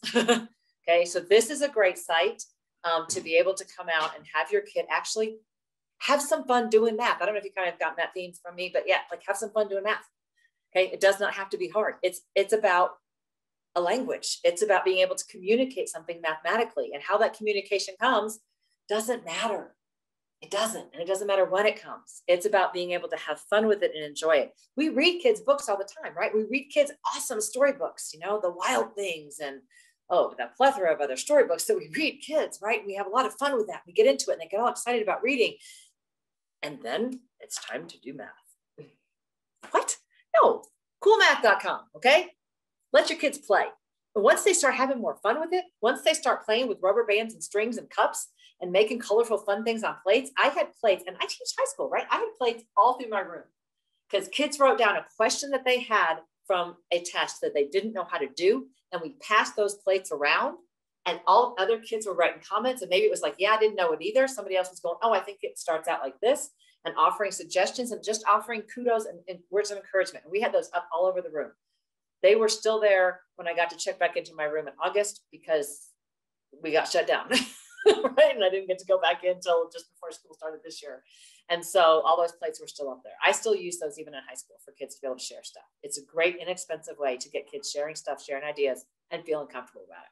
So coolmath.com is one site. Another site, though, to start to dig into a little bit more, okay, purplemath.com. Purplemath.com. Now, there's Wolfram, there's a whole bunch of other sites, like I said, but some of them actually are not completely credible, and that I have found mistakes on them. So once I get to a site and I find a decent mistake that's not very many levels in, I don't refer the site anymore, because how is that helping you, right? How is that helping you as a parent or helping my students if they're going to find a mistake on a site? Okay, and I'm sorry, I've got a cat that wants on the sunroom. So we'll let them out of the sunroom. Okay. So purplemath.com, though, I have yet to find a mistake. They have on this left-hand side all the standardized test prep. So the older your kids are, as well as if you're going back to school and you want to, take some tests, be able to, CLEP test. That's how I got out of taking trig again in college. But all kinds of other test prep sorts of things. Excellent then, K-12 math, okay? You've got some other college math. You have some homeschool math supports there. Because once you get out of the elementary math, in terms of homeschool math, can be quite a challenge, because we don't necessarily remember it. It's not that we can't do it. It's not that we don't have the math brain, remember, because there's not a math brain, but it's that we haven't done it for a while. So your kids, when they leave the classroom, maybe they did their math at 9 o'clock in the morning, right? Which a lot of us put our kids into math in the morning, right? We think our kids are sharp in the morning, so they'll get it, which is great because they're getting it. But then they go through the next 7 hours of the day and they come home and they have a snack, and then they go play with their friends, and then they're doing the homework, or they're having dinner, and they're doing whatever else. And so it's probably 8, 10, 12 hours later that they have to sit down and try to do their math. And on a high school level, if they have a block schedule, they're probably not doing it till 46 hours later, 36 hours later at best, right? They don't have a clue what they're doing anymore. So being able to have these sites to access those little nudges. Now there's also Khan Academy. District 20 bought Khan Academy subscriptions for all the teachers to be able to throw at our kids last year. So I really got immersed in Khan Academy. It has some value, but not enough for me to recommend it. Okay. It's not that it's a bad thing. It's just a very linear thing and not a good depth. So I would try to stay away from that in terms of a practice, as a total backup, but I still have kids who say, oh, but I went and watched a Khan Academy video. Okay, cool. How'd that go for you? Yeah. Can you help me with? I'm like, can. So Purple Math I send kids to. And then this other one, because you can click all over here and get other kinds of resources as you're going in Purple Math. And again, I just have not found mistakes there, and it has been easy to manage, but cpm.org. Okay. Again, I'm going to come close the door again.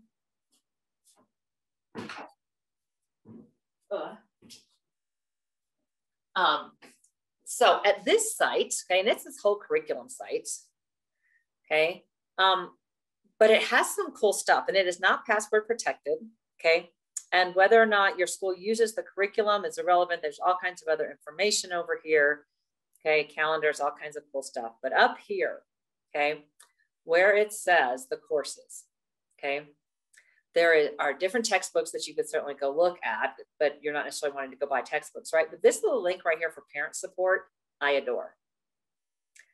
So this does tend to focus a little bit more on your middle school and high school, okay? In terms of calculators, here it's going to take you right over to Desmos, so we'll get back to talking about that, okay? In terms of additional supports, it takes you to some stores, some other homework kinds of helpy things that's more pertaining to its own resources. But the parent support key, so from up here with the courses, under the parent support, connecting to parent support, I tend to just scroll all the way down to the bottom then, okay? So it does have English and Spanish versions. So if you want to be able to see everything in Spanish, that is an absolute option. It's already been translated for you. And the translations, I have been told by 2 different people incredibly fluent in Spanish that it is like spot on. So kudos to them for doing that. But then here we have, so these are parent guides. Okay, so the 1 through 3 and individual books as well. Those are all, this is like 6th, 7th, or 8th grade standards. Okay, but you could, I mean, 5th graders, you want to kind of try to push them. This is again middle school oriented, but just another resource, right? Showed you elementary, then elementary through college level, and now I'm showing you middle school and high school.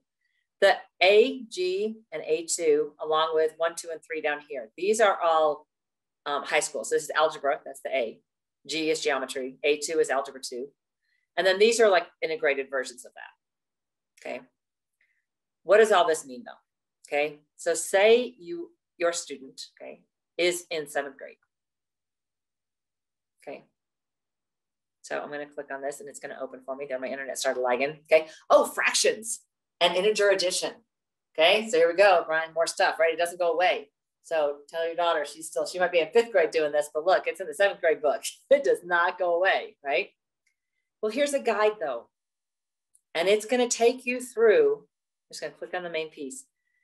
Starts with diamond problems. Well, what the heck are these? These are things that are going to lead into everything they're going to do later on. And it gives you written examples, gives you things to practice, gives you answers, takes you on through that. How do we do arithmetic with decimals? Because how often as parents do we not remember, right? Our kids don't remember for 8 hours. We don't remember for 8 years. My goodness, right? Gives you all kinds of practice problems and the answers all right there on paper. So granted, it might mean printing them out, but you also can download them. Notice I have not hit a single password for anything, not for a thing, okay? So you can provide your kids with some extra support, extra things to practice that are outside of their curriculum, because a huge piece too of what I find as a math teacher and a math tutor is that if you give the students something different at all from their textbook or what their worksheets are that their teachers are giving you, they don't know what it means because it looks different. It could say the exact same thing and just be in a different typeface, right? It just looks different because that language is scary, right? So these are just some other resources. So this is the one that was just the fractions to integer. Here's integer. See, there's those number lines, darn it, right? That some kids just cannot stand. But then here's plus minuses, collecting all those zeros. That's what we were just doing, okay? More integers, adding and subtracting, putting them in the context, giving you all the answers, okay? So another valuable resource, and that's going to take you all the way through Algebra 2.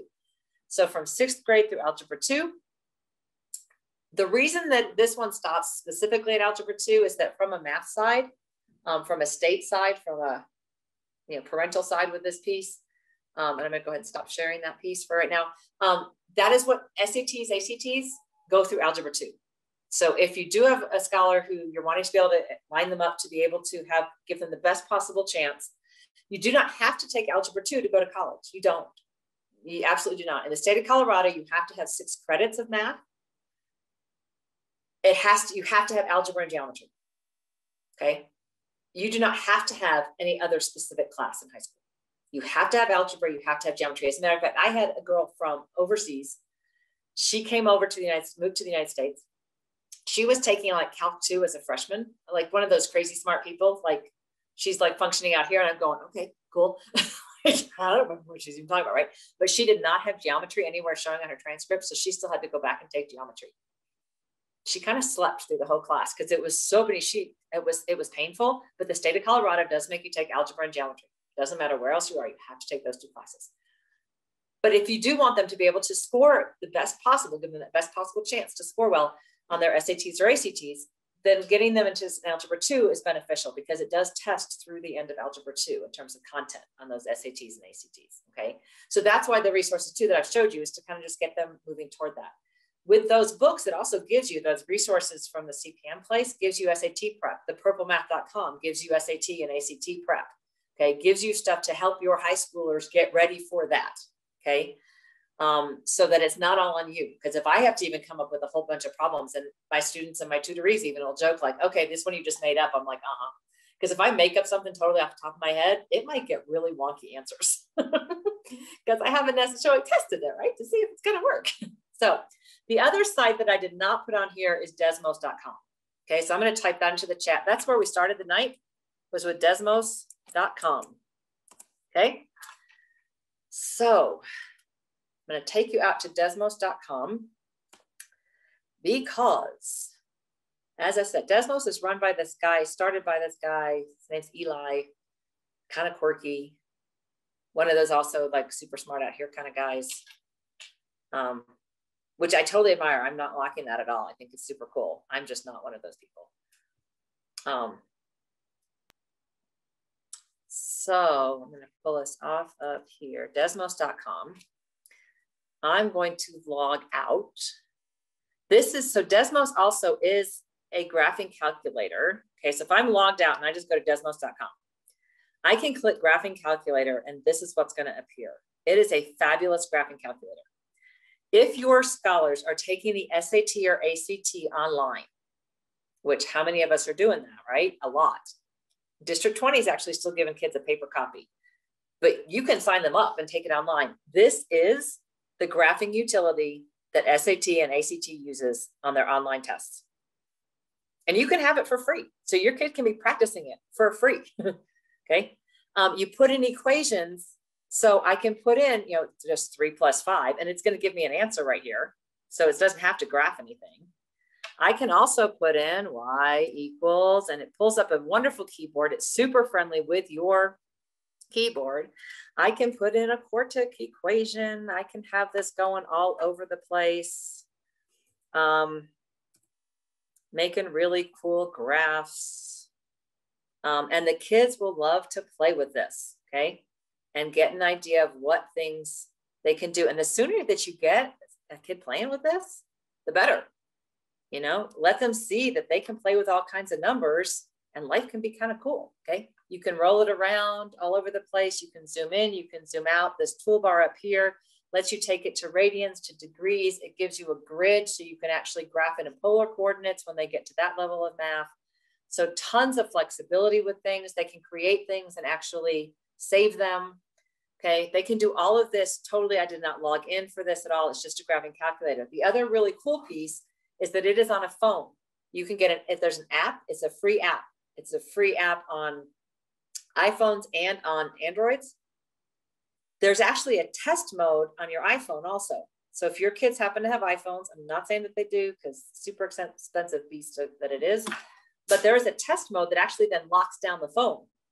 So they can be using that free, not the $120 TI calculator that they're gonna want and require in high school. They can use a locked down Desmos calculator because it locks down the entire rest of their phone so that they can't get messages during the time of the test. And then it shows the teacher, they were on it for 55 minutes or they were on it for an hour and a half or whatever. Okay, so that's a really super valuable tool in that respect. But if you come in here and sign up, so which I've done, of course, because I'm a teacher, right? And so I've used this for years.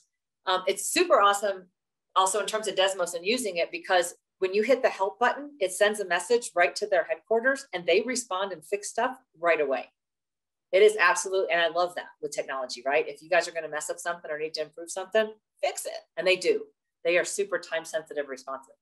But when I come in here as a person then, and I actually get an account, okay, which was totally free, they've talked about the fact that they were going to, I'm going to bounce out of the calculator part of it for a minute, come back to the other piece of just being a Desmos. So now I'm just in this screen again of where we started.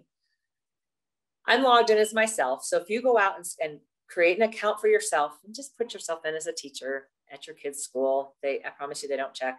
and go browse activities. This is where I got that hot dog thing. Okay. There's all kinds of fun activities out here to get your kids engaged in mathematics. Okay. There's things from specific curriculum, because they do a lot of dovetailing with that. There's middle school geometry. There's inequalities. There's just different things to get kids started on screen. So there's all kinds of different fun activities. You know, they can come out here and paint, okay, and get an idea of ratios. So this is and they're constantly upgrading this continually. Okay, so and it lets you know, is it an introduction to an activity? Is it a practice activity? Okay, and I have not seen this one, so we'll just okay. It lets you do different activity sessions. So it says, you know, here we're going to go through the slides, drag the points to make a new color. Okay. And so the kids are playing. They're looking to see, oh, I'm going to make new colors. Whoops. Getting rid of some more white paint. My hand doesn't want to drag.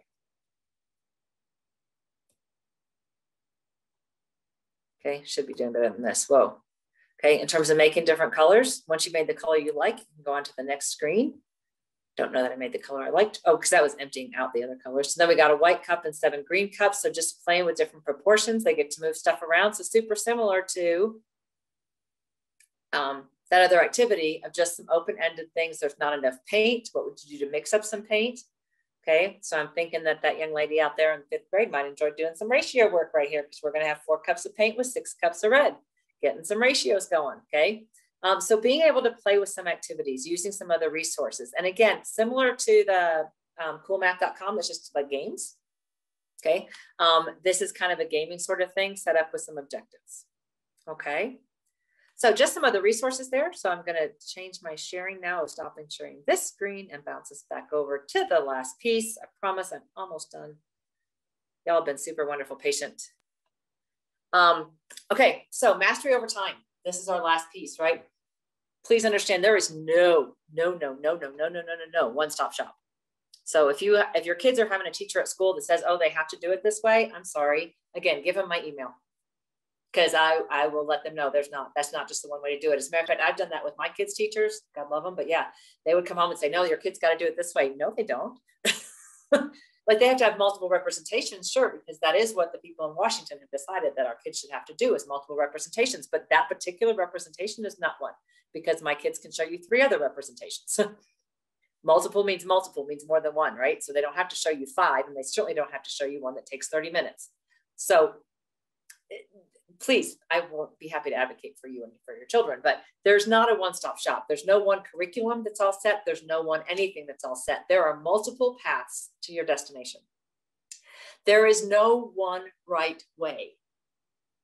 And I tell my students this all the time. I don't care how they get there. If I'm going to tell them, I want you to go meet me at Shipley's Donuts. There's a Shipley's Donuts down south, right? That is my donut shop, man. That's when I started in Houston.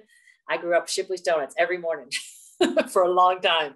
Can't do it every morning anymore because age catches up with you, right? But they, oh my gosh, they put one in Denver and now they've got one down there. Oh, that is my heaven, right? So I don't care. So long as they meet me there, when I tell them to meet me there, I don't care if they went to Pueblo and back to get there, or if they went out to Walsenburg and then came back up. I don't care how they got there. I just care that they got there, okay? So there's not going to be a right way for you and your kids either. Yet, notice that word, perhaps there are some preferred methods, right? And those preferred methods have to do with that mindset. Okay, preferred methods, having that open mindset, having that growth mindset. They don't have it yet. Notice how many times in my slide even I put yes, okay? And there is no timeline yet. Open-mindedness will support that mastery, okay? That I promise. It truly, truly, truly does.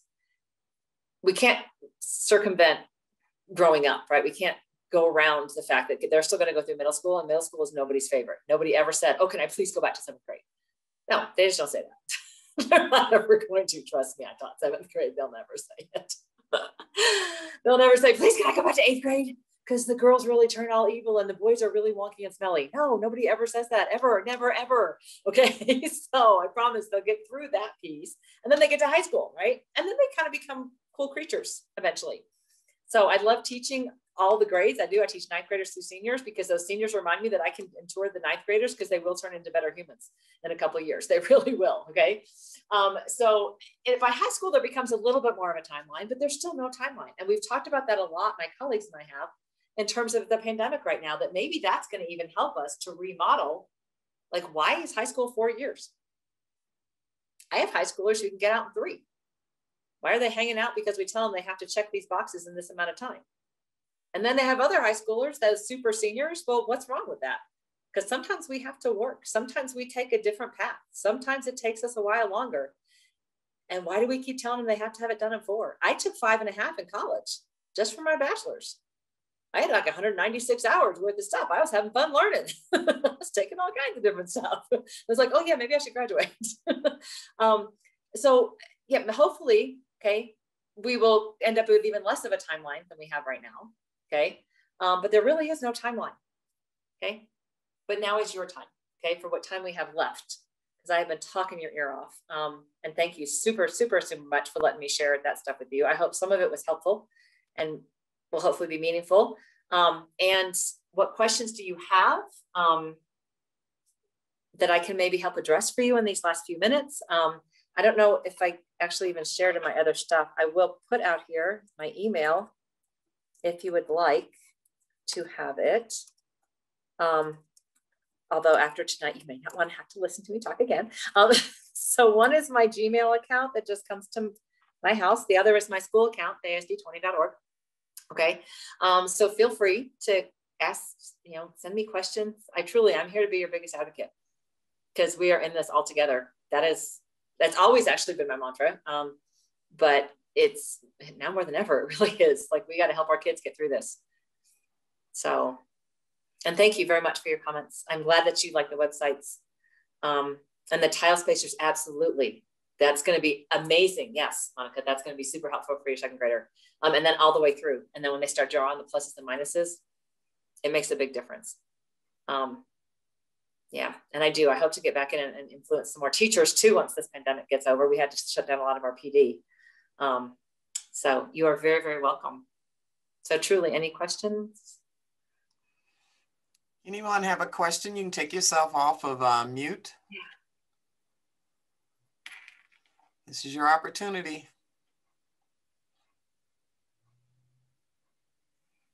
Okay, so, and I get it, because yeah, we're also tired, and you probably got, like, y'all are on mute because your kids are back there crying and screaming and you need to go get them to bed. I get that. So, but please do, if you want my emails, I put them in there in the chat. So please feel free to send me emails, send me questions. Not trying to overstep anything, Deborah. So I hope that's okay that I gave them that, but yeah, no. I want to be able to help y'all out. So math is a tricky language, and there's a lot to it. So there's certainly a lot more things that we could do and that I could show you in terms of cost effectiveness. But really, truly at this point, one of the biggest things is truly that mindset piece. When we can change that, when we can talk to our kids with the yets, like, you don't have it yet. Okay, we'll get it, right? And taking those breaks in between. Don't have them sit down and try to do everything all at once, because we can't do that. Why do we expect it out of them, right? Awesome. I love that you got a junior in chemistry and in geometry. Fabulous. And that's rough. Chemistry was not my forte yet. I'm just saying. I'm actually a highly qualified science too, but chemistry is not my favorite. So good luck. So parents, what's the one word that we're going to say now when our scholars say that they don't get it? Yes, I love it. Yet. Absolutely. They don't get it yet. Okay. And if you wanted like a good laugh and a good just like jam time, okay, I did not put it on here in terms of video or whatever, but if you search up on the internet, search for the power of yet, and it's going to be something with Big Bird and Elmo, and it is awesome. Okay. And it's just kind of that jazz. It's the power of yet. Okay. So look that up, watch it before you go to bed tonight, get that song stuck in your head, because the power of yet is amazing. And that's so important, because there's so many times that they'll say, I just can't do it. And you can say, yet. Yet. You can't do it yet. And that is, I've been finishing all my students' phrases like that for years. And it's in my room. So I go, which one? The yet, this yet, this yet. And they actually grow throughout the year. So I start with just a few in the beginning of the year. By the end of the year, there's a ton of yets in the room. So yet on your refrigerator, yet on your front door, yet in your car. Yep. As a scroll your screensaver thing on your computer screens, right, on your phones. Yet. We don't get it yet. And it's good for us to remember too. not only that we don't get it yet, right? I am not there yet as a parent. I am not there yet as a teacher. And I am not there yet with what I know and don't know, right? Okay. So thank you, Deborah, for this opportunity. Let's give Ms. Lynn some appreciation. Use your reaction button, clap your hands, thumbs up, etc. We just appreciate her time and her expertise, and certainly looking at math from a totally different perspective, which I believe is what we need, because we get frustrated and yet we don't know it all at this time. But here's an opportunity now for us to encourage our scholars in a different way and changing that mindset. Everybody can learn math, and it's great to know that, you weren't born with a math brain, and we all have the ability to learn math. But when we say we can't, then you're right. That way we are not going to say we can't. It's that we have not yet figured it out, but we're going to work towards making it happen. So kudos to all of you. Thank you. Thank you. So make sure you take Ms. Lynn's email. She is offering the opportunity to support you further. I will also, when I send the email tonight, I will send the 4 websites. So just in case you didn't write those down, I did. So I will send those to you. And for our door prize winners tonight, we have Cordova, Foster, and Brown. So those are our 3 door prize winners tonight. And you will get an email for your electronic door prize. So again, we are on, this is session 23. So we have 4 more sessions to go for this school year. So parents, know where you are. 6 sessions are required to meet your accountability with Parents Challenge. And you should know where you are based on the packet that we sent you in January that told you how many sessions you had completed in the fall. And now we are down to our last 4 sessions. Unless you're part of the cooking class, then there are 5 sessions that are remaining till the end of this semester. We will be sending out registration information to you the beginning of April. And if you, everybody has to register. Again, you're not